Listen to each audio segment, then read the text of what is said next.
Purgatory Resort now has approval to begin new beginner and intermediate terrain.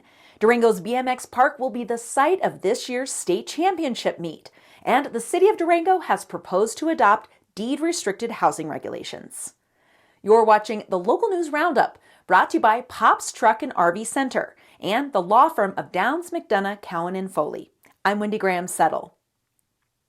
The San Juan National Forest Service announced late last month that it has approved Purgatory Resort's plans to add a ski lift and 4 new beginner and low intermediate runs on the backside of the mountain.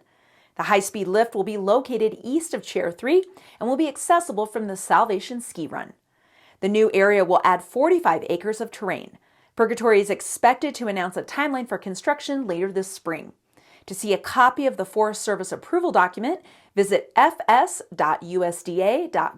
and search for Ice Creek Project.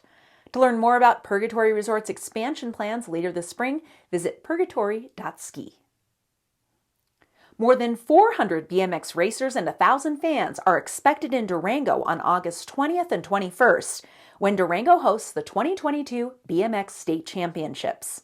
Colorado has 14 BMX racetracks, and because the Durango track had the greatest number of racers in 2021, it was selected as this year's championship venue. In addition to the state championships, the Tangent Pro American Race Series will offer races every hour.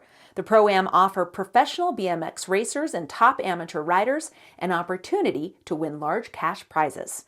The event will be free to spectators. Visit durangogov.org for more information. Lake Nighthorse is now open to non-motorized recreation. Hours of operation are 9 a.m. to 4 p.m. Fridays, Saturdays, and Sundays through May 7th. Daily operations begin May 13th with motorized recreation beginning May 15th. This spring marks the 5th year that Lake Nighthorse is open to recreation. In the meantime, the city has seasonal positions open for cashier, boat inspector, and lifeguards. To apply, visit durangogov.org/jobs. With the cost of a house in Durango skyrocketing by 18% in 1 year to an average of $800,000, the average household of 4 making $96,000 a year would have to pay nearly 60% of its monthly income to make the mortgage payment. It's one of the reasons why the City Council created a Housing Innovation Division in the Community Development Department this year.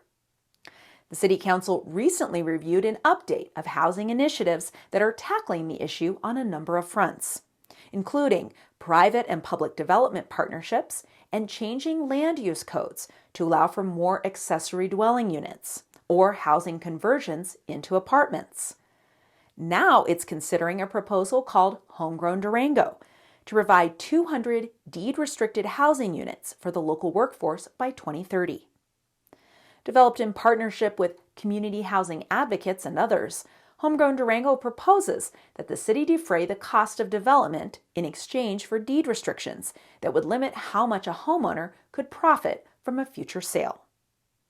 The goal would be to reduce the initial sales price to 20% below a comparable market rate unit. The home would be occupied by the owner, who must be a La Plata County resident, work minimum of 30 hours a week locally, and must live at the residency at least 9 months out of the year. Residents 65 years and older would have to provide verifiable history of employment for 5 to 7 years prior to application. In exchange for the reduction in cost, the deed would cap appreciation of the purchase price at 2% per year. Although HOMEGROWN Durango is in its conceptual phase, you can follow progress online at durangogov.org and visit the Community Development page under Government. Thanks for watching this edition of the Local News Roundup. I'm Wendy Graham-Settle.